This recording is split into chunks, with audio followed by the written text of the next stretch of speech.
నేటితో పులివెందుల ఒంటిమిట్టలో ప్రచారం పూర్తయింది. దీంతో పోలింగ్ విషయంలో అప్రమత్తమయ్యారు పోలీసులు అధికారులు. పులివెందులలో పటిష్టంగా భద్రత ఏర్పాట్లు చేసినట్లుగా తెలిపారు డీఐజీ కోయ ప్రవీణ్. పులివెందులలో అన్ని పోలింగ్ బూత్లని సమస్యాత్మకంగానే పరిగణలోకి తీసుకున్నామని చెప్పారు డీఐజీ. ఒంటిమిట్టలో ఫ్రీ అండ్ ఫెయిర్ ఎలక్షన్ జరిగేందుకు కట్టుదిట్టమైన భద్రత ఏర్పాట్లు చేసినట్టుగా చెప్పారు. మరింత సమాచారం మా సీనియర్ కరెస్పాండెంట్ సుధీర్ అందిస్తారు. ఈ రోజు సాయంత్రంతో పులివెందుల అలాగే ఒంటిమిట్ట ఉప ఎన్నికలకు సంబంధించి ప్రచారం ముగియబోతా ఉంది.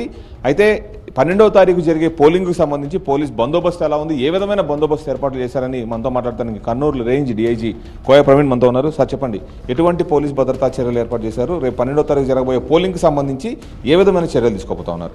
ఇప్పుడు ఏదైతే రేపు 12వ తారీఖు పోలింగ్ ఏదైతే ఉందండి, పులివెందుల జెడ్పీటీసీ లిమిట్స్లో 6 పంచాయతీలు మొత్తం 17 గ్రామాలు ఉన్నాయండి. మొత్తం 10,600 ఓట్లు ఉన్నాయి.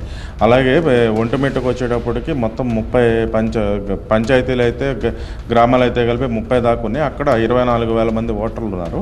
అక్కడ 700 మంది సిబ్బందితో మనం అక్కడ వేస్తున్నాం. ఇక్కడ కూడా సుమారుగా 650-700 మందితో ఇక్కడ కూడా మనం బందోబస్తు ఏర్పాటు చేసిన జరిగింది. ఇందులో బందోబస్తులో భాగంగానే మొత్తం మనం 21 సెక్టర్స్ కింద డివైడ్ చేసామండి.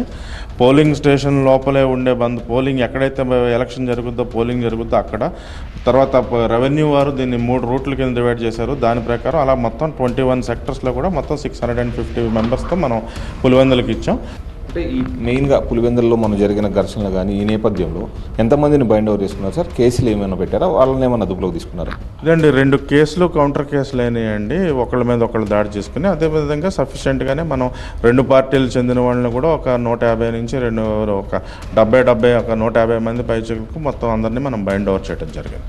అంటే ముఖ్యంగా సమస్యాత్మక ప్రాంతాలుగా పులివెందులకు సంబంధించి, అంటే ఒంటిమిట్ట ప్రశాంతంగానే జరుగుతుంది. ముఖ్యంగా పులివెందులకు సంబంధించి ఏదైతే ఇక్కడ ఉన్న పరిస్థితుల దృష్ట్యా ఏమని దానికి సంబంధించి పులివెందుల్లో ఎటువంటి చర్యలు తీసుకున్నారు? అంటే ఎక్కడ పోలింగ్ బూతులు దాంట్లో 9 సమస్యాత్మక ప్రాంతాలని చెప్పి చెప్తా ఉన్నారు. అక్కడ ఏ విధమైన కట్టుదిట్టమైన చర్యలు తీసుకున్నారు?